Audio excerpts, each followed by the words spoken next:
नमस्कार, स्वागत है आपका ऑन डीडी राजस्थान। आपके साथ मैं हूं अनामिका और हर साल 9 अगस्त को विश्व आदिवासी दिवस मनाया जाता है।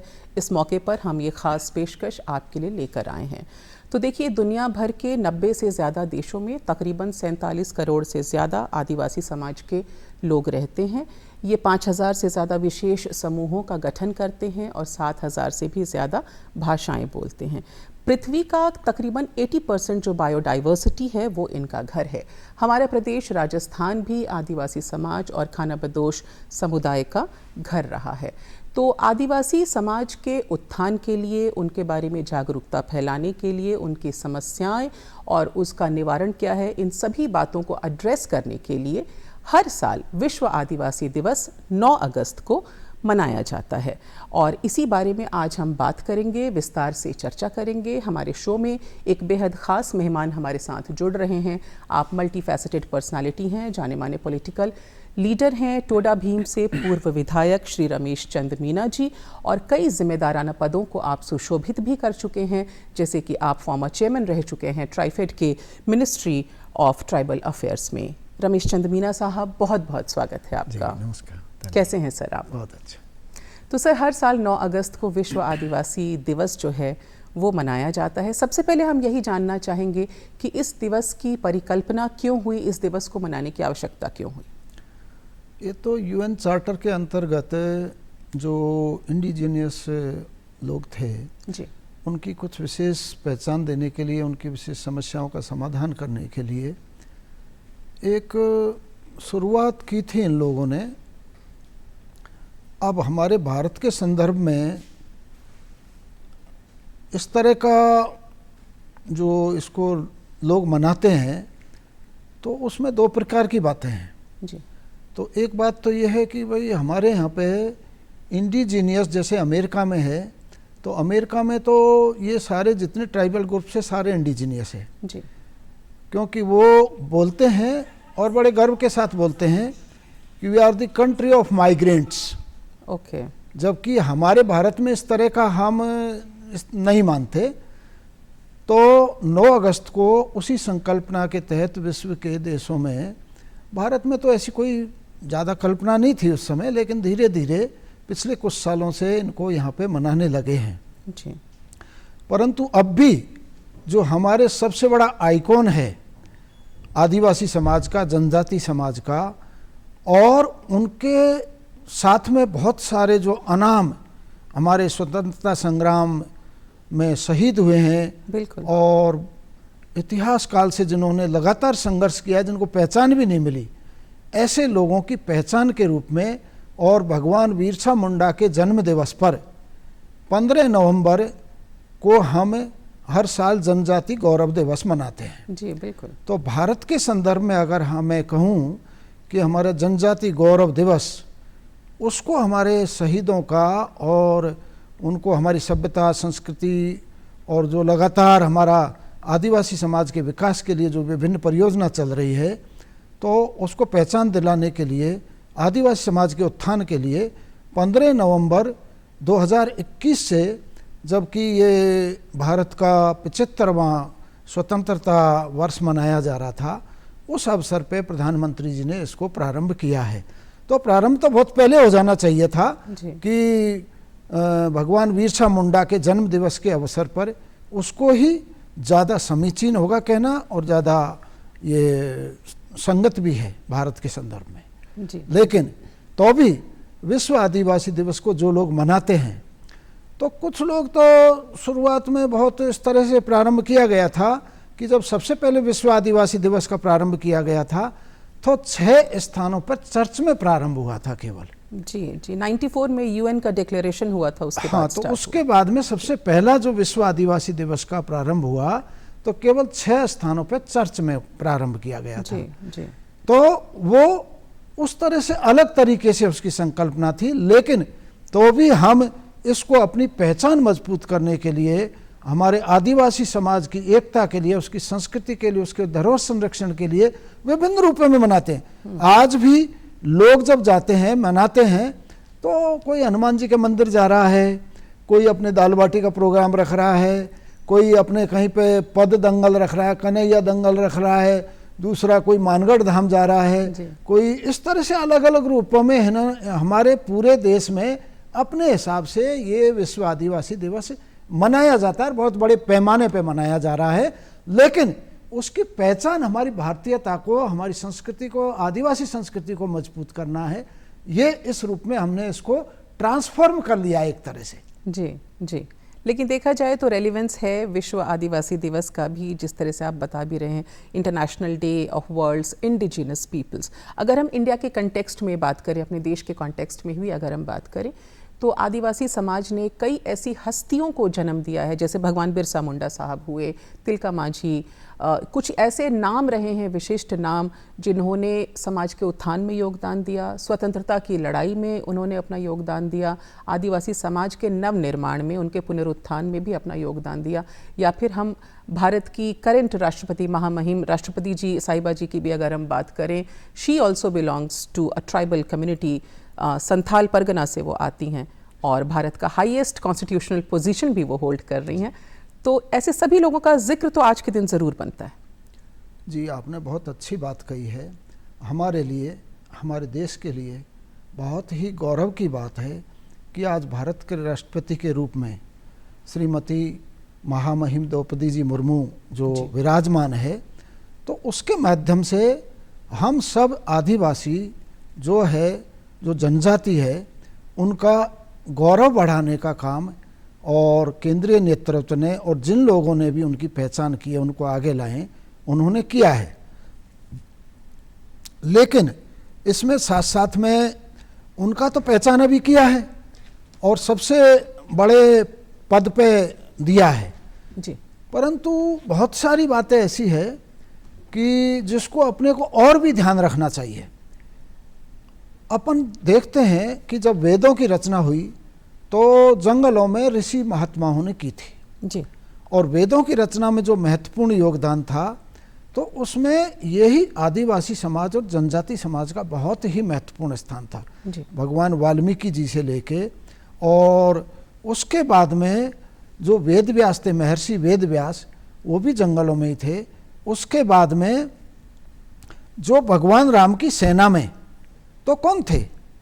तो सारे यही लोग थे जिन्होंने इस भारत को और भारत की संस्कृति को मजबूत करने में जिन्होंने भगवान राम का साथ दिया।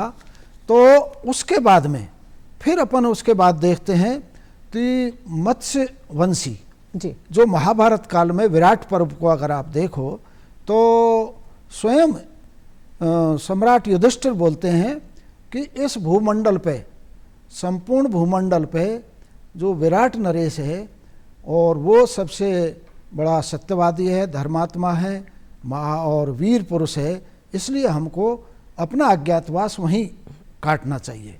और बाद में सारे लोग उनके साथ में और उस धर्म क्षेत्र में उनका पूरा वंश सही, यानी लड़ते लड़ते युद्ध में वीर गति को प्राप्त हो गया जी, और उन्हीं की पुत्री जो उत्तरा है उससे पांडवों का वंश चला है। तो इसके बाद में जो अगर अपन देखें इतिहास काल में, तो अब जैसे अलाउद्दीन खिलजी था जी, तो अलाउद्दीन खिलजी के विरुद्ध में जब से वो यहाँ रणथंभौर पे चढ़ाई की उसने, तो वहाँ पे जगह जगह जो ये मीणा क्षेत्र है वहीं पे उसको संघर्ष करना पड़ा। जो चित्तौड़गढ़ उसने कम समय में जीत लिया था, तो रणथंभौर का घेरा 12 वर्ष तक चला लगभग, और तब जाके वो उसको जीत पाया।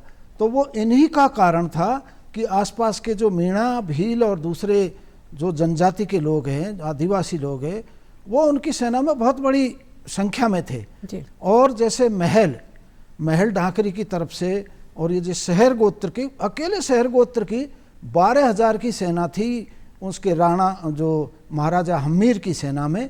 तो वो लोग, और जो महिमा शाह के बाद में बारे में एक ऐसा नैरेटिव स्थापित कर दिया गया है कि वो पता नहीं कौन अखबार था या पठान था।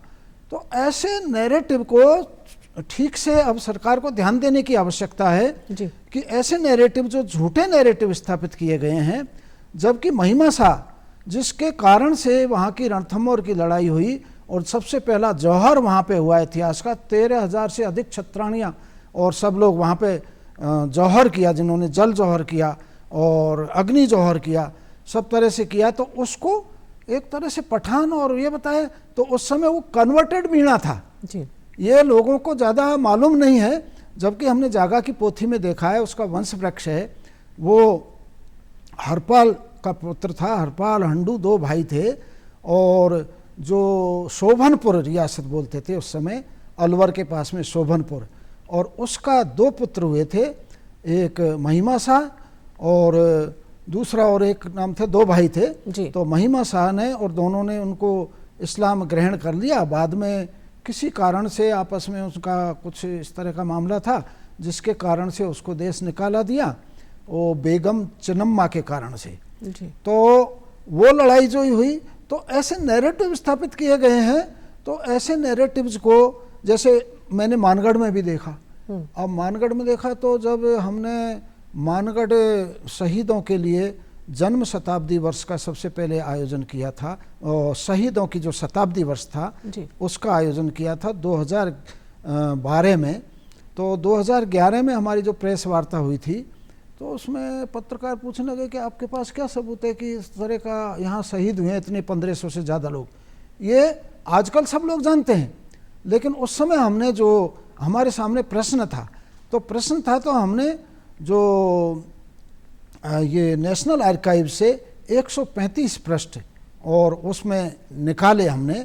तो उस समय कैप्टन बेले के नेतृत्व में जो कार्यवाही हुई, वो ऐसे 135 पेज नेशनल आर्काइव से निकाल के महारानी को, जो इन्होंने यहाँ से संदेश भेजा था कि मानगढ़ को खाली करवा लिया गया है और यहाँ पे इस तरह की लड़ाई हुई है, तो उसको निकाला। तो इस तरह के बहुत सारी बातें हैं जो इस जो जनजाति समाज है, जो आदिवासी समाज है, तो उसका इतिहास दबा दिया गया है जी। और बहुत बड़े पैमाने पे जो इतिहास को दबाया है।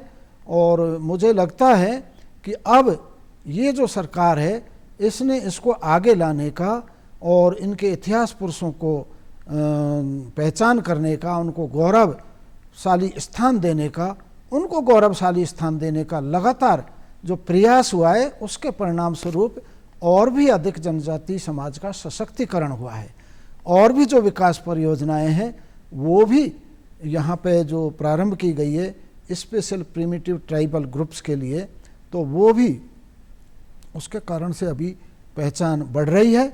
और इसकी विश्व आदिवासी दिवस पे भी मैं ये चाहता हूँ कि हमारी संस्कृति को मजबूत करना चाहिए और संस्कृति पे जो आक्रमण हो रहे हैं उनके प्रति सचेत रहना चाहिए। जी। तो ये इतिहास की बात है जिसमें आपने वर्णन किया कि हम इतिहास के पन्नों को भी खंगाल रहे हैं और जो गौरवशाली आदिवासी समाज के लोग रहे हैं उन्हें पहचान दिलाने की दिशा में हम काम कर रहे हैं। ये इतिहास की बात है सर। अगर मैं वर्तमान में आऊँ रमेश चंद जी, तो वर्तमान में अपने राजस्थान में जो आदिवासी समाज है, जो इंडिजिनस पीपल हैं या जो ट्राइबल्स हैं, उनकी आर्थिक और सामाजिक स्थिति के बारे में आपकी क्या राय? अब राजस्थान में जो हमारे इस समय ट्राइबल जो है वो 13.5% के करीब जी जी, और 1 करोड़ से ऊपर है। ये 2011 की जनगणना के मुताबिक है। 2011 की जनगणना में तो 1 करोड़ से कम थे जी, लेकिन अब जो वर्तमान में, अगर अब तो 2025 चल रहा है जी, तो वो जनसंख्या वृद्धि दर और सबको देखते हुए तो वो है 13.5%। जी। उनकी समस्याएं ये है सबसे बड़ी कि जो रेशियो पहले था, जी, जो प्रति व्यक्ति उनके पास में जो आय कितनी है, उसके पास में संपदा कितनी है, उसके पास में जो उसका अनुपात है, सामान्य अनुपात, वो औसतन रूप से कम हुआ है। जी। और उसका कम होने का कारण यह है कि उसकी ज़मीन है, उसका जंगल है, उसकी संस्कृति है, उसमें लगातार हमला हुआ है, उस पर आक्रमण हुआ है। और उस आक्रमण का विशेष कारण जो योगदान है वो बाहरी लोगों को जाता है और विदेशी जो प्रायोजित ये लोग हैं जो धर्मांतरण करवा रहे हैं उनको भी जाता है। और ऐसे भी लोग हैं जो मल्टीनेशनल कंपनियों की आड़ में या दूसरे अपने आर्थिक कारणों से उसका आर्थिक साम्राज्य बढ़ाने के लिए उसके खान को, उसके खेतों को, उसकी ज़मीन को सब पे कब्जा करने का प्रयास कर रहे हैं। तो उसमें बहुत बड़ा प्रयास हमारी सरकार कर रही है, लगातार कर रही है सरकार, लेकिन मुझे लगता है कि उसको और भी ज़्यादा संरक्षण देना चाहिए, ध्यान देना चाहिए। और ये विकास तो होना चाहिए जी, लेकिन उसके साथ में, विकास के साथ में हमारी जो संस्कृति है, हमारे जो मानदंड है चरित्र के, उसको भी लगातार स्थापित किया जाना चाहिए, उसको कायम रखना चाहिए। जी बिल्कुल। जिन दर्शकों ने हमें अभी अभी ज्वाइन किया है, आपको बता देते हैं कि आप देख रहे हैं विश्व आदिवासी दिवस के मौके पर हमारी खास पेशकश ऑन डीडी राजस्थान। और आज हमारे साथ शो में एक बेहद प्रतिभाशाली, प्रतिभा संपन्न, मल्टी फैसेटेड पर्सनालिटी हमारे साथ में हैं। आप जाने माने पॉलिटिकल लीडर हैं, फॉर्मर एमएलए टोडा भीम से, और साथ ही साथ फॉर्मर चेयरमैन ट्राइफेड। अलावा इसके आप इनकम टैक्स डिपार्टमेंट में भी बतौर डिप्टी कमिश्नर सर्व कर चुके हैं। आप सेना में भी अपनी भूमिका अदा कर चुके हैं। रमेश चंद्र मीना साहब हमारे साथ में हैं। तो सर, आपने तो बतौर पॉलिटिकल लीडर भी सर्व किया है। जब आप विधायक थे तो अपने कार्यकाल के दौरान कुछ ऐसे एक्शन प्लान्स, कुछ ऐसी स्कीम्स, कुछ ऐसे खास काम जो आपने किए हों आदिवासी समाज के उत्थान के लिए, हम चाहेंगे एक बार उस पर भी चर्चा हो जाए, बात हो जाए। सबसे पहले तो मैं ये मानता हूँ कि हमको हमारा जो एक तरह से मूल है वो है खेती हमारा। जी, किसी भी रूप में हो तो वो खेती है। आप खुद भी तो खेती से जुड़े हैं। मैं खुद भी खेती करता हूँ, तो मैं ये प्रयास करता हूँ कि एक गेहूं की बाल में कितने दाने होते हैं, एक सरसों की फली में कितने दाने होते हैं, और एक गेहूं में कितने कल्ले होते हैं। और उसके साथ में हमारे जो लोग पहले करते थे, पारंपरिक रूप से जो गुण वर्धक चीज़ें करते थे, तो जैसे गेहूं है तो काठिया गेहूं है, मक्का है तो सफ़ेद मक्का आपको कहीं मार्केट में मिलेगी नहीं आज की तारीख में जी। देसी बाजरा नहीं मिलेगा। तो वहाँ रह के हमने सबसे पहले हमारे जो किसान हैं, जिनको अन्यत्र, जिनको बहुत ज़्यादा टीवी भी नहीं देखते होंगे वो, और टीवी देखते भी नहीं होंगे, बहुत से ऐसे हैं, और मोबाइल भी अभी तो शायद आ गया बच्चों के पास तो, लेकिन उनको तो कभी जानते भी नहीं है कैसे मोबाइल है।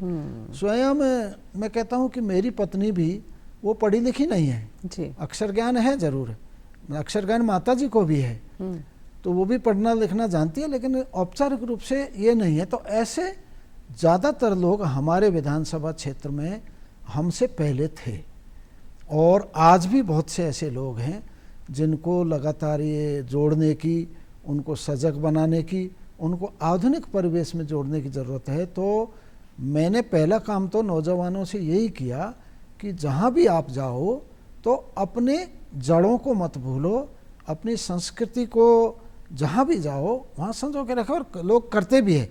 आज मुझे बड़ी खुशी है कि हमारे जो नौकर पेशा लोग हैं, जो बड़े से बड़े अधिकारी हैं, वो भी हमारे पारंपरिक कन्हैया है, पारंपरिक गीत है, वो सब का आयोजन करते हैं, आनंद लेते हैं, गांव में भी सहयोग देते हैं। लेकिन इसके विपरीत भी लोग बाग हैं जो अंतर्राष्ट्रीय स्तर पे जाते हैं तो भी याद रखते हैं, लेकिन इसके विपरीत भी लोग बाग हैं जो मानी पास में भी रहते हैं, भले ही छोटे से जगह रहते हो, तो वो अपनी जड़ों को भूल जाते हैं, मतलब कट चुके हैं। तो पहले तो मैंने यही किया कि हमारे बड़े बड़े आयोजन करने के साथ में हमारी संस्कृति और सांस्कृतिक धरोहर है वो मजबूत भी बने, और लगातार उसको एनरिचमेंट यानी अभिवृद्धि उसका होता रहे। तो पहला प्रयास तो ये किया। दूसरा प्रयास, अभी जैसे हमारा क्षेत्र है उसमें गुज्जर भी है, मीणा भी है, और बाकी सभी जातियां, ऐसे कुल मिला के लगभग 62 जातियां हैं हमारे उसमें, छोटी बड़ी मिला के। तो उनको आपस में सामाजिक सौहार्द, क्योंकि संस्कृति तो एक है, जमीन तो एक है, तो उसमें उस संस्कृति के माध्यम से कैसे हम उनको आपस में जोड़ सकते हैं, और हमारी जो आदिवासी संस्कृति है उसका भी दूसरों में सम्मान कैसे बढ़े, ये भी हमने प्रयास किया।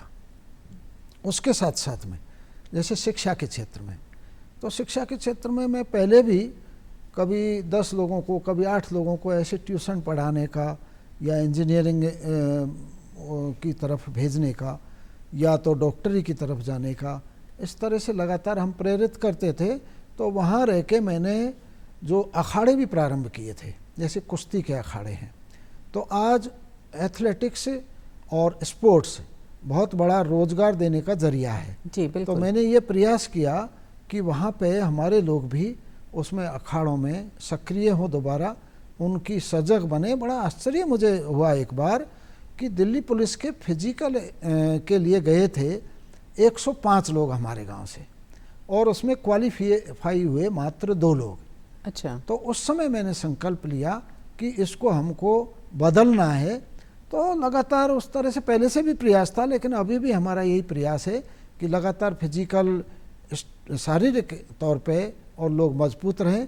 तो ऐसे कई छोटे छोटे प्रयास है जो दिखते भी नहीं है, प्रचार भी जिसका नहीं होता है, लेकिन वो एक तरह से समाज में जागृति का काम करते हैं। तीसरा काम, हमारी जो सबसे बड़ी चिंता थी जी, वो थी इस क्षेत्र में फैलता हुआ नशा। अच्छा। तो नशा मुक्ति के लिए हमने स्वयं बहुत बड़ा प्रयास किया, लेकिन मुझे खुशी है आज कि मुख्यमंत्री जी से लेके और हमारे वहाँ जो प्रशासन है, तो लोगों को, जो बेचने वाले लोग हैं और जो नशा करने के कारोबार में लोग लगे हुए हैं, उनको बहुत बड़ी कार्रवाई उनके ऊपर की गई है। तो इस तरह से लगातार चुनौतियों के बीच में काम करना, ये काम हमने पहले से ही किया है। एमएलए नहीं था ना, तब भी हम करते रहते थे जी। इस तरह का। और आपने तो कई पदों को भी सुशोभित किया है। आप ट्राइबल अफेयर्स के साथ भी जुड़े रहे हैं, रूरल डेवलपमेंट के साथ भी आप जुड़े रहे हैं। तो जब आप इन डिपार्टमेंट्स के साथ में काम कर रहे थे, तो आदिवासी समाज के उत्थान के लिए, उनके लिए जो स्कीम्स बनाते हैं या जो उनका इम्प्लीमेंटेशन होता है, उसमें आपकी भागीदारी कैसे रही? उसमें भागीदारी का तो मुख्यतः ये है कि जब आप देश के लोगों का विकास करोगे और देश के लोगों में भी सबसे दूर दराज के लोगों का विकास करोगे, तो ये भारत अपने आप ही सशक्त होगा। जी, ऐसा मैं भी मानता हूँ, ऐसा हमारा संगठन भी मानता है, और हमारे प्रधानमंत्री जी ने भी एक संकल्पना जो की थी कि केवल विकास नहीं करना है लेकिन सशक्त करना है। जी, जी। तो उसमें जैसे अभी हम देखते हैं तो भारत की जो थल सीमा है 15,107 किलोमीटर लंबी है। जी, उस पर बहुत जगह 70% से अधिक जगह और ट्राइबल लोग निवास करते हैं।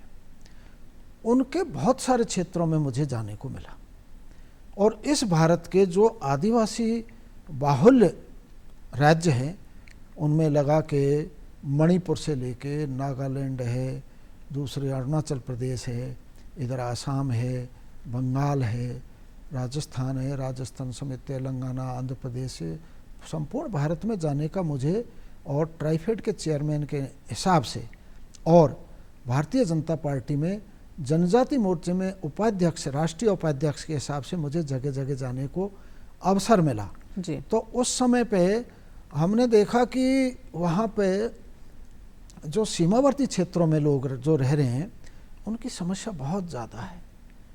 उनका विकास के लिए, यानी बहुत, इतने दिन हो गए आज़ादी को, 75 साल से अधिक अभी हो गए, हमने वो मना भी लिया आज़ादी का अमृत महोत्सव। वहाँ पे सड़क भी नहीं है, फ़ोन की सुविधा नहीं है, संचार के कोई साधन नहीं है। तो इस सरकार ने उस और बहुत काम किया है। तो जब मैंने उस समय देखा कि यहाँ के लोगों का एक तरह से वहाँ से पलायन हो रहा है, ट्रांसफ़र ऑफ पॉपुलेशन हो रहा है, तो वो एक, वैसे तो साधारण प्रवृत्ति है कि व्यक्ति जो जाएगा तो ट्रांसफ़र ऑफ पॉपुलेशन वो होता रहता है, गाँवों से शहरों की ओर भी होता है। परंतु ये विशेष चिंता का विषय है कि जैसे लद्दाख में, जी, लद्दाख में वहाँ के सरपंचों से बात की मैंने, तो लोग पलायन करके लेह में रहते हैं, फिर उधर दिल्ली में आ जाते हैं, तो आते हैं तो वापस ही नहीं जाते। तो उस क्षेत्र में जो काम करने की सबसे ज़्यादा आवश्यकता थी, तो गृह मंत्रालय और रक्षा मंत्रालय और जनजाति कार्य मंत्रालय, इनके सहयोग से और लाइवलीहुड जनरेशन का एक बहुत बड़ी योजना प्रारंभ की गई।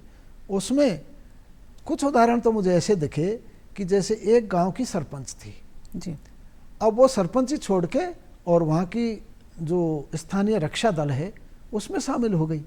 तो उसको यानी अपने जो लगभग 40,000 रुपये महीने की नौकरी, सरपंच ही छोड़ के वो 40,000 रुपये महीने की नौकरी भी की उसने। तो ऐसी वहाँ हालत है लोगों की।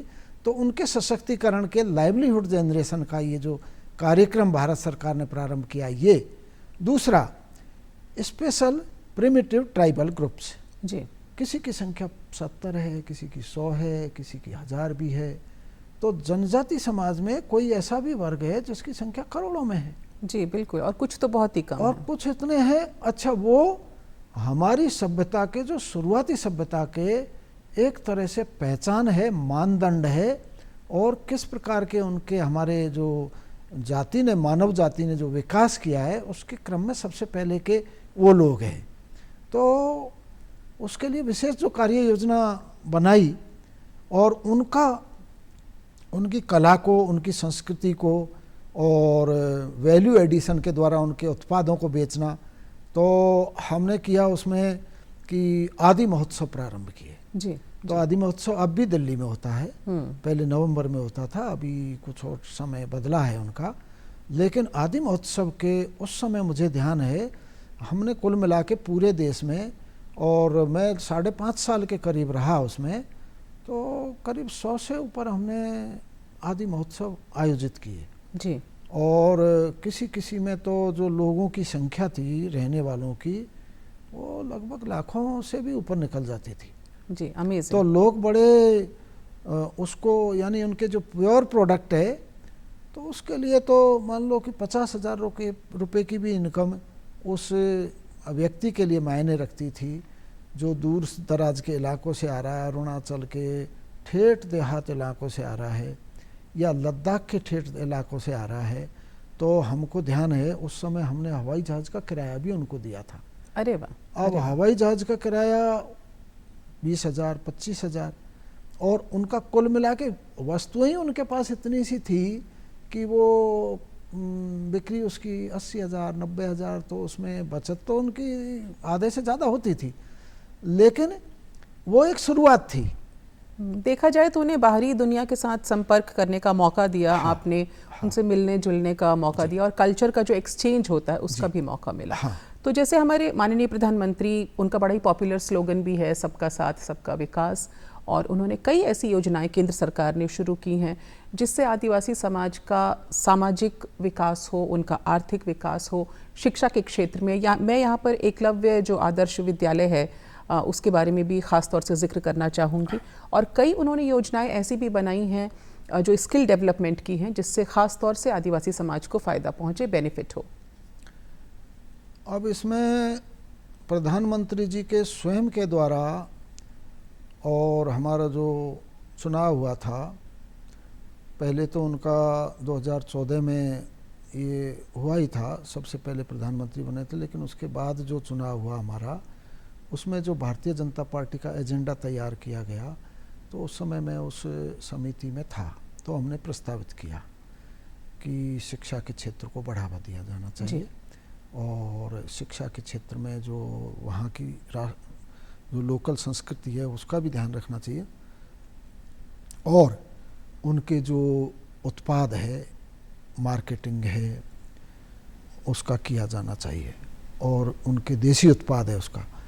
तो मैंने बड़ी एक आश्चर्य के तौर पे, मुझे बड़ा आश्चर्य हुआ, प्रधानमंत्री जी ने स्वयं ये बिंदु और उनके प्रधानमंत्री की उसके तहत उन्होंने लिए कि एक तो एकलव्य मॉडल रेजिडेंशियल स्कूल है जी, बिल्कुल, वो अधिक से अधिक संख्या में बनाएंगे, और 4 से 60 से अधिक अभी हमारे अतिरिक्त एकलव्य मॉडल रेजिडेंशियल स्कूल बना दिए गए या बनाने के प्रोसेस में है।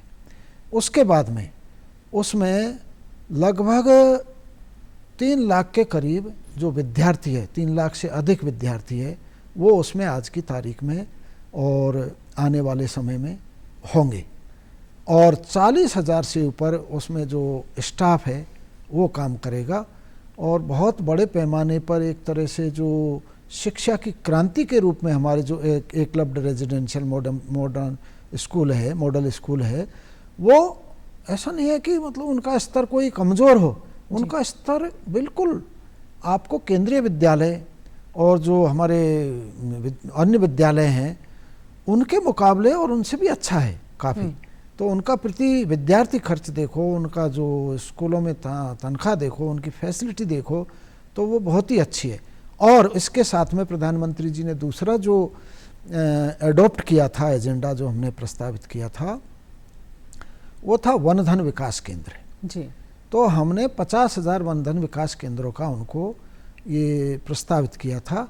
तो 50,000 में से आज की तारीख में 40,000 से अधिक वन धन विकास सक्रिय है। 40,000 वन धन विकास केंद्र सक्रिय है।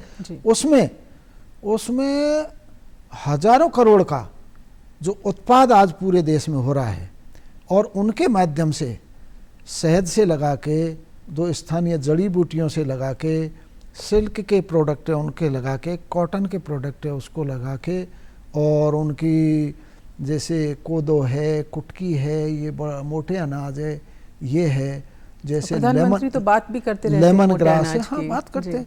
तो उन्होंने एक मीटिंग है, मुझे ध्यान है, तो उन्होंने कहा था कि भाई ट्राइफेड का आप कितना टारगेट लेते हैं। तो हमारे एमडी थे, उन्होंने कहा कि सर अभी हमारा 50 करोड़ का है, तो हम इसको 100 करोड़ ले जाना चाहते हैं। तो फिर बोले कि और ज़्यादा करो, तो कि हाँ ज़रा और भी ज़्यादा कर लेंगे। तो उन्होंने कहा कि भाई 10,000 करोड़ क्यों नहीं। तो इसको, इस अर्थव्यवस्था को सबसे ज़्यादा अगर कहीं पे एलास्टिसिटी है या बढ़ने के जो चांस है, तो मैं आपको ये बता दूं हमारे सब दर्शकों को भी कि आप सबको इस बात की संकल्पना होगी कि पूरे देश में लगभग 40% के करीब भूमि, ये जो 7.5% जनसंख्या जनजाति समाज के मानते हैं, इनके पास है आज जी। तो उसमें उसकी जो अर्थव्यवस्था है, तो उसको 2 लाख करोड़ की अर्थव्यवस्था है इस समय जी जी। प्रतिवर्ष का उनकी जो आपस में खरीद की और बेचने की इस तरह की जो अर्थव्यवस्था है। लेकिन उसको बढ़ा के 2 गुना करेंगे, 3 गुना करेंगे, 4 गुना करेंगे। तो वो कैसे करेंगे?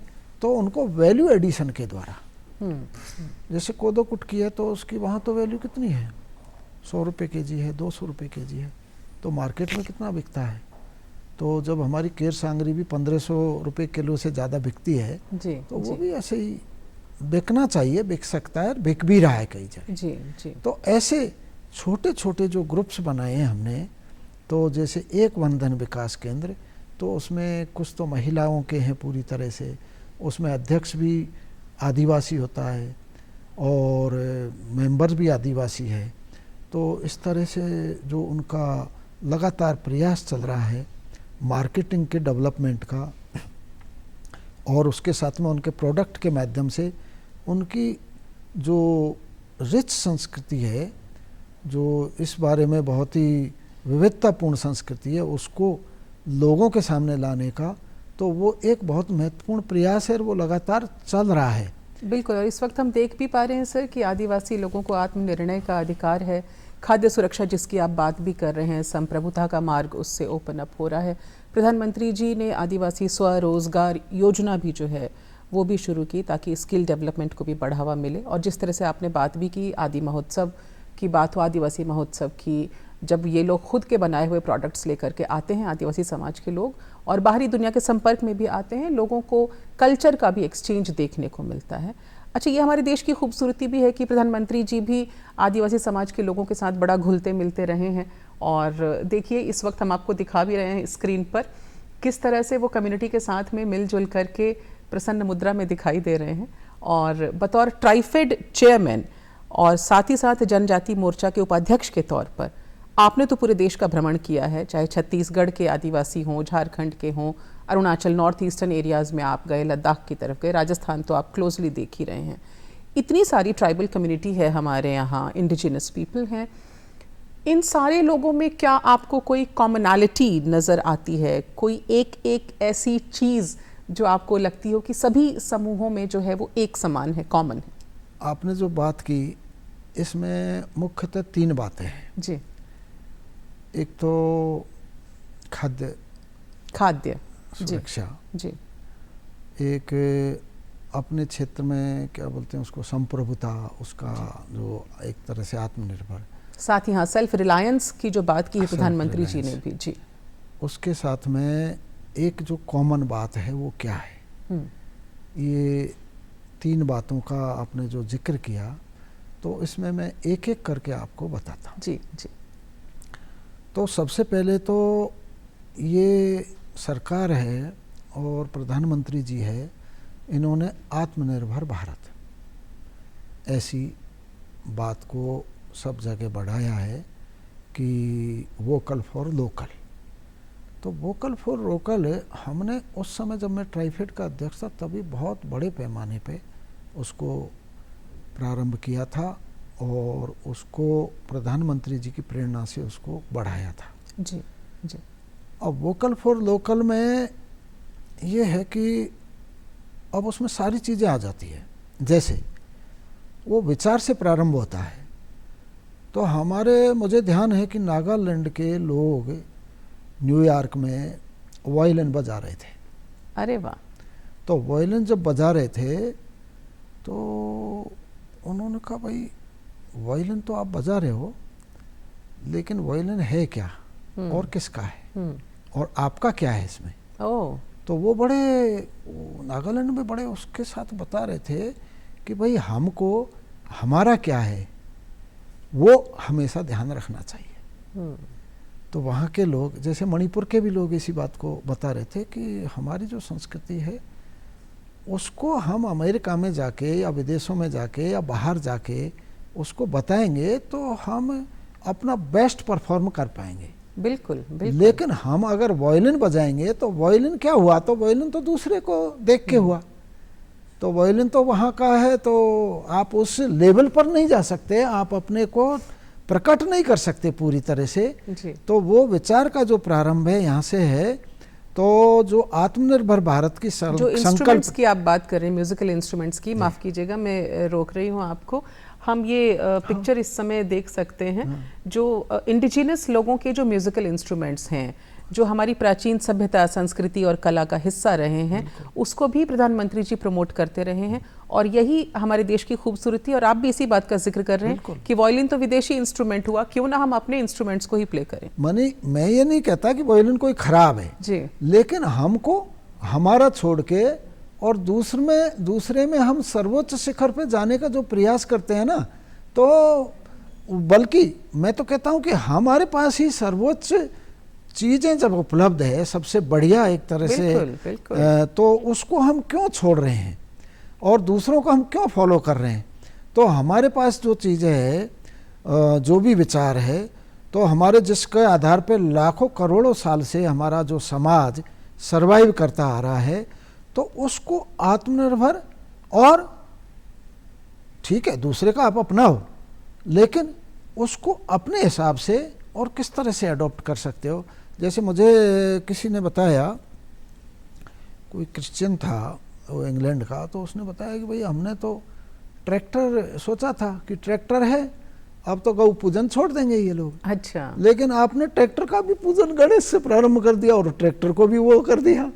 तो वो भारत के लोग बड़े यानी इस तरह से बड़े मजेदार हैं इस बारे में। जी, मतलब मॉडर्नाइजेशन भी है लेकिन साथ साथ अपनी प्राचीन संस्कृति नहीं भूलते। तो उस तरह का एक संदेश जो दुनिया जिस नाम से पहचानती है हमको, जी। और जिस तरह का है, ऐसे उस संस्कृति को, उस संस्कृति के वाहक हैं हम। तो ये जो जनजाति संस्कृति है और हमारे जो जैसे कन्हैया दंगल है, अब उसमें लोग कितना भाग लेते हैं, तो वो तो एक साथ में 200 भी लोग होते हैं उसको एक साथ गायन करने वाले। और दूसरे हमारे जो पहले की लगातार वेशभूषा है, जैसे अभी धोती कुर्ता है, अब ये धोती कुर्ता हमारा है, लेकिन आजकल कई जगह इसको बदल दिया गया है। घाघरा लुगड़ी है हमारे, तो उसको साड़ी भी पहनते हैं, घाघरा लुगड़ी भी पहनते हैं हमारी महिलाएं बहनें। इस तरह से नहीं, उसको ज़रूरत है। अब उसको जो आत्मनिर्भर भारत की और जो खाद्य सुरक्षा की हम बात करते हैं, तो मैं कहता हूं कि अपने को छोड़ के दूसरे को अपनाने की ज़रूरत नहीं है जब अपने पास खुद के पास है तो। बिल्कुल बिल्कुल। जैसे कि हमारे पास काठिया गेहूँ है, हमारे पास चना है काला। अब वो चना, उसका टेस्ट मैं सबसे कहता हूँ, जो हमारे दर्शक देख रहे हैं उनसे भी कहता हूँ कि आप हाइब्रिड चना का स्वाद देखो और आप काला चना हमारे यहाँ होता है उसका देखो। मेरे पास है अभी भी चना है, काठिया गेहूँ भी है और काला चना भी है। उसका जो 1 किलो को आप भिगो पानी में, तो उसका जो एरोमा है, उसका जो टेस्ट है, उसका जो सुगंध है वो, और उसको दोनों चनों को भिगो के देखो तो आपको अपने आप ही पता चल जाएगा। यहाँ तक कि आप जो बाजार में आ रहा है चना, उसको कभी हरे चने को ही टेस्ट कर लो तो दोनों के बीच से जब भी पता चल जाएगा। अगेन जो प्रधानमंत्री जी हमेशा कहते रहे हैं वोकल फॉर लोकल, उसी को हम प्रमोट करने की कोशिश भी कर रहे हैं। हाँ, उन्होंने एक बार, प्रधानमंत्री जी ने जब शुरुआत में इंदिरा गांधी स्टेडियम में ये आदि महोत्सव हुआ था, तो उन्होंने बोला कि भाई हमारे पास में जो डांग क्षेत्र में और ब्लैक न्यांगली, तो नांगली की रोटी जो काली थी, एकदम काली। अच्छा। तो बाद में थोड़े दिन बाद में मैं गया, जब मुख्यमंत्री थे उस समय की घटना बता रहे थे वो, तो वो वाइट थी। बोले वाइट नांगली कहाँ से आ गई? तो हमारे किसानों ने स्वयं डेवलप किया वो। अरे वाह। जबकि दूसरे लोग क्या कर रहे हैं कि जैसे सरसों हमारी है और या गेहूं है, तो उसको 1000 रुपये किलो बेच रहे हैं सरसों को। तो इस तरह से हमारे जो देश का, और अभी देसी बीजों की तरफ सरकार ने भी ध्यान दिया है। जैसे जवार है हमारी, तो जवार जो आंकड़ी वाले, जो इस तरह से उल्टा भुट्टा जिसमें आता है, ऐसी जवार का टेस्ट आप देखो, और जो हाइब्रिड जवार का टेस्ट देखो। तो वो जवार को हमने भी उसको रखा है और उसका उत्पादन भी कर रहे हैं मेरे स्वयं के खेतों में। और कई लोग हमारे जैसे बारां के और इधर के एरिया है, उसमें वो बहुत बड़े पैमाने पे होती है, तो हमारे लोग भी बीज वहाँ से भी मंगवाते हैं। तो इसी तरह से जो लोकल प्रोडक्ट है उन पे भी हमको ध्यान देना चाहिए। वो भी एक आत्मनिर्भर भारत का और आत्मनिर्भर आदिवासी अर्थव्यवस्था को बढ़ाने का एक बहुत बड़ा तरीका है। तो इसी तरह से गाय है हमारे, पुराने जो समय पे जो गाय थी अब तो लोगों ने छोड़ दी है, तो उसको भी ये करने की जरूरत है। जी, बहुत खूबसूरत बात है रमेश चंद मीना जी। रमेश चंद मीना जी हमें बार बार यही बता रहे हैं कि हम देसी अपनाएं, देसी चीज़ों का प्रयोग करें, और आदिवासी स्वरोजगार योजना जो प्रधानमंत्री जी ने भी शुरू की है उसका इम्प्लीमेंटेशन भी बेहतरीन तरीके हो रहा है। क्योंकि स्वदेशी लोग जो हैं, स्वदेशी आबादी जो है हमारी, जिसको हम इंडिजिनस पीपल कहते हैं, आदिवासी समाज के जो लोग हैं, उनके कंट्रीब्यूशन को रिकॉग्नाइज करने के लिए हर साल 9 अगस्त को विश्व आदिवासी दिवस मनाया जाता है। और आदिवासी मामलों के जानकार हमारे साथ इस वक्त बैठे हुए हैं। आप एक्सपर्ट हैं, पूर्व विधायक टोडा भीम से हैं रमेश चंद मीना साहब, आप ट्राइफेड के फॉर्मर चेयरमैन भी हैं, और इसको स्वदेशी दिवस के नाम से भी जाना जाता है। सर, बड़ी खूबसूरत बातें आपने यहाँ पर हमारे साथ शेयर की हैं।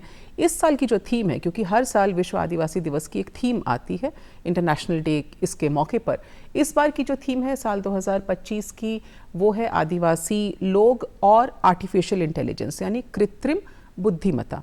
तो अधिकारों की रक्षा भी करनी है और भविष्य को आकार भी देना है। ये दो बड़ी कॉन्ट्राडिक्टरी चीज़ें हैं, क्योंकि आदिवासी समाज से ये एक्सपेक्टेशन है, ये उम्मीदें हैं कि वो पुरानी चीज़ों को संरक्षित करके रखेंगे, कंजर्वेशन उसका करके रखेंगे, लेकिन आर्टिफिशियल इंटेलिजेंस का समन्वय जो है उसके साथ में बड़ा ही पॉजिटिव तरीके से होना चाहिए। तो इसके बारे में आपके क्या विचार हैं? इस थीम को आप किस तरह से देखते हैं? मैं इसको ऐसे देखता हूँ कि 1979 में मैं एक, ऐसे तो बहुत हमारे साथ के तो होंगे खैर, लेकिन ऐसे बहुत कम लोग होंगे जिन्होंने बैलों से और हल की खेती की है। तो 1979 में सबसे पहले मैंने पूरे साल में अपने पिताजी को कह दिया, आप दूसरा काम करोगे, मैं ये काम मैं पूरी तरह करूँगा।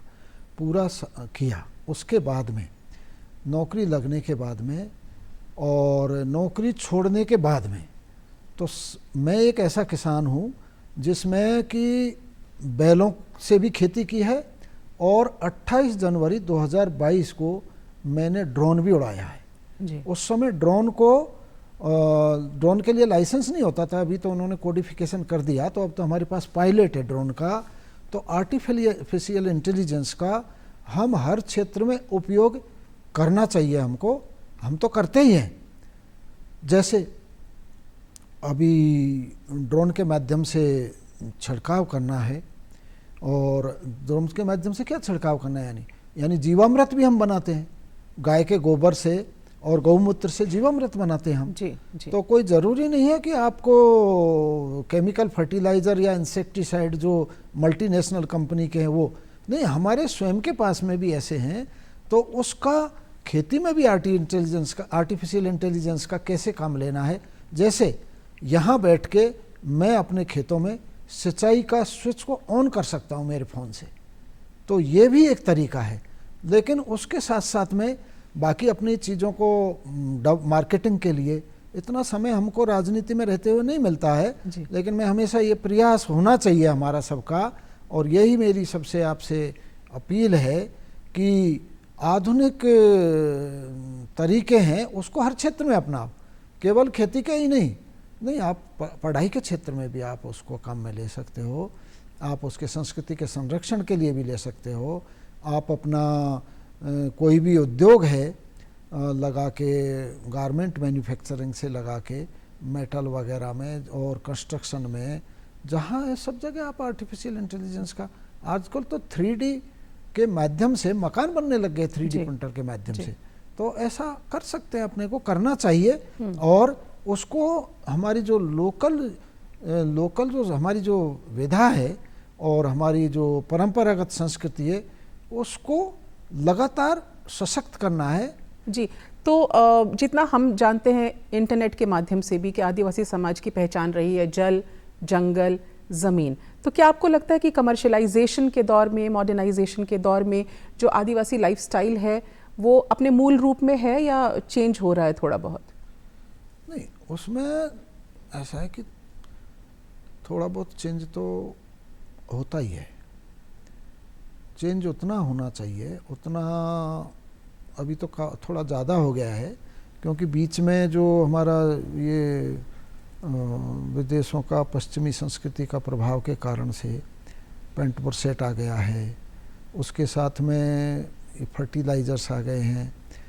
लेकिन फिर भी मोटे तौर पे हमारी जो विश्वास है, हमारी आस्था है, हमारा जीवन का तरीका है, वो आज भी कुल मिला के वही है। और भारत की आत्मा है और आदिवासी समाज की जो आत्मा है वो भी वही है जो आज से हजारों साल, करोड़ों साल पहले थी। मतलब प्योरिटी जो है वो बरकरार है। हाँ। अच्छा, एक क्विकली सवाल मैं आपसे और करना चाहूँगी। हेल्थ सर्विसेज की अगर बात होती है तो कई बार आदिवासी समाज दूर दराज के इलाकों में जो लोकेटेड हैं वहाँ रह रहे हैं, तो हालांकि स्टेट गवर्नमेंट हो या सेंट्रल गवर्नमेंट हो, कई ऐसी स्कीम्स लेकर के आते हैं, हेल्थ इंश्योरेंस होते हैं, पॉलिसीज़ होते हैं जो वहाँ तक पहुँचाने का काम किया जाता है। पर एक्चुअल ग्राउंड रियलिटी की अगर मैं बात करूं तो क्या आदिवासी कम्युनिटी, ट्राइबल्स इसको पूरी तरह से अवेल कर पा रहे? क्योंकि सरकारें तो अपना योगदान दे ही रही हैं। नहीं कर पा रही जी। इसलिए नहीं कर पा रही कि एक तो उनका अभी भी जो जीवन का स्टाइल है, तरीका है, वो आज कमाया और मज़ा किया और कम से कम अभावों के, मतलब कुछ भी कम से कम होगा तो भी उसमें अपना आनंद लेंगे, बिंदास रहेंगे। जी। तो ये हर एक जगह नहीं है, ये पूरे भारत में सार्वभौम है ये। लेकिन हर समाज के पास नहीं है। शहरों में तो ये इतना नहीं है, थोड़ा सा ही उसमें होता है। तो बस वो आजकल के लोग, नौजवान जो है आत्महत्या करने पे या आपस में एक दूसरे को धोखा देने पे, मर्डर करने पे ऐसे उतर आते हैं। लेकिन ये जो तरीका है आदिवासी समाज का, परंतु फिर भी मैं ये मानता हूँ कि जो सुरक्षा है, जीवन की सुरक्षा है, उसके प्रति थोड़ा सजगता काफ़ी कम है। और सजगता उस रूप में कम है कि जैसे इंश्योरेंस पॉलिसी है जी। अब पूरे भारत में सामान्य जो अनुपात है वो 30% से अधिक है, लेकिन पॉलिसी जो जनजाति समाज जो लेता है तो वो 2% से ज़्यादा नहीं है। तो बहुत बड़ा अंतर है उसके प्रति। तो उसमें एक एटीट्यूड का भी फर्क है। जैसे कि हमारे खुद के परिवार में भी इस तरह का है, आसपास में भी ऐसा है, तो उसके प्रति ज़्यादा सजगता नहीं करते हैं। हेल्थ के प्रति तो है पर अपने तरीके से है वो। जी। वो इस तरह से नहीं है कि मतलब जो देसी तरीके हैं उस पर अभी भी उनका बिलीव है। एक और बड़ी ही मूलभूत बात है शिक्षा की। अगर हम बात करें तो शिक्षा तो हर किसी का बेसिक राइट है, राइट टू एजुकेशन सभी के पास में है।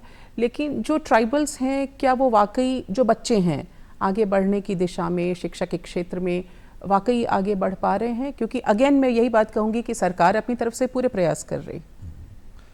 नहीं, अभी तो आपको बड़ा भारी सुखद आश्चर्य होगा कि जैसे हम उदयपुर की तरफ जाते थे तो जब छुट्टी का समय होता तो इतनी बड़ी संख्या में सरकारी स्कूलों में से विद्यार्थी निकलते, तो मुझे बड़ा अच्छा लगता उसमें कि देखो कितने लोग हैं। एक समय था जब हमारी कक्षा में हम 10वीं में पूरे गांव में 10वीं में ही पढ़ते थे तो केवल 38 विद्यार्थी थे हम पूरे गांव में। जी। और आज आप देखो कि जो आदिवासी क्षेत्रों में जनजाति क्षेत्रों में है, शिक्षा के प्रति सजगता खूब है। और सरकार को भी और ज़्यादा चाहिए कि अब कई तरह की बातें हैं, जैसे उसको एक टोटलिटी में देखा जाए, एक विश्व स्तर पे जो हमको हमारा समाज का निर्माण करना है तो उसको शिक्षक से लेके शिक्षा के जो क्लासेज है, उसके भवन है जी। उसका जो पूरा इकोसिस्टम है, और माँ बाप को भी उसकी तरफ ध्यान देने की लगातार आवश्यकता है, जो अदरवाइज जितना शहरी क्षेत्रों में है उतना बच्चे की तरफ वो ध्यान नहीं दे पाते बहुत से कारणों से। जबकि शिक्षा में तो ऐसा बोला जाता है एक धूनी तो बच्चे की लगती है पढ़ने वाले की, एक धूनी माँ बाप की लगती है। बिल्कुल। तो इस तरह से जो तपस्या पूरे परिवार की होती है तो जाके वो होता है। जितने भी महान लोग हुए हैं वो अपने माँ बाप की प्रेरणा लेके और उसके आधार पे और महान से महान काम किया है उन्होंने। कि जैसे किसी की माँ ने, आपको पता होगा कि जो रिजल्ट परिणाम आते हैं IAS वगैरह के, सिविल सर्विस के, दूसरी परीक्षाओं के, तो टॉपर में कई लोग ऐसे हैं या सेलेक्ट होने वाले में ऐसे लोग हैं जिनको कोई तो बर्तन धोती है, किसी की माँ तो, किसी का पिता रिक्शा चलाता है, ऐसे भी लोग हैं। जी बिल्कुल। तो इस तरह से हमको आगे बढ़ना चाहिए। जी, तो पढ़ना लिखना तो ज़रूरी है और शिक्षा के बारे में भी आपने बात की। आप खुद इस समाज को रिप्रेजेंट करते हुए काफ़ी उच्च पदों पर आप रहे हैं, बतौर IRS भी आप सर्व कर चुके हैं सर। मैं आपका एक पैगाम चाहूँगी आदिवासी समाज के साथ साथ बाकी तमाम लोगों के लिए कि किस तरह से हम में भी इस जागरूकता का डेवलपमेंट हो, और आदिवासी समाज को आप क्या कहेंगे? अब ये तो हमारा तो टाइम ऐसा था कि हम तो दीपक की आधार पे पढ़े थे, लेकिन जो मैं पैगाम ये देना चाहता हूँ कि एक नटसेल में हमारे जो गीतों के माध्यम से है जी, तो वो लोग हमने जब 8वीं 9वीं कक्षा में थे तब सुना था कि जयपुर पेन्या लगी नौकरी छूट जावेगी, और थारी नरम डाढ़ पीपड़ की झूले मत टूट जावेगी। यानी ये नाजुक समय है इस तरह का कि अपने आप को मेंटेन करना, डेवलप करना और उसको सशक्त बनाना। तो जो पीपल की डाली की तरह जैसे हम झूलते हैं तो उसको हमको हमारे सबको सशक्त बनाना चाहिए, और उस पर झूला भी खूब झूलना चाहिए जी। यानी रिस्क भी खूब लो, लेकिन अपनी जो डाल है उसको हमेशा मजबूत रखो। क्या बात, यही मेरा संदेश। बहुत खूबसूरत बात आपने कही रमेश चंद मीना साहब। आदिवासी दिवस के मौके पर, विश्व आदिवासी दिवस के मौके पर आपने खूबसूरत अपने विचार शेयर किए और किस तरह से आदिवासी समाज के उत्थान की दिशा में प्रयास किए जा रहे हैं उसके बारे में आपने हमें विस्तार से जानकारी दी। सबसे बढ़कर आपने समय निकाला, स्टूडियो में आए, हमसे बातचीत की। आपका बहुत बहुत धन्यवाद सर। नमस्कार, धन्यवाद। और दर्शकों से भी हम इजाज़त लेना चाहेंगे। विश्व आदिवासी दिवस की हार्दिक शुभकामनाएं आप सभी को। और इतना याद रखिए कि देश का विकास तभी संभव है जब इसमें सारे समाज, सारे समुदायों का विकास जो है वो बराबरी से हो और सभी की इसमें भागीदारी हो। एक बार फिर से आप सभी को विश्व आदिवासी दिवस की हार्दिक शुभकामनाएं। दीजिए इजाज़त, देखते रहिए DD राजस्थान। नमस्कार। नमस्कार।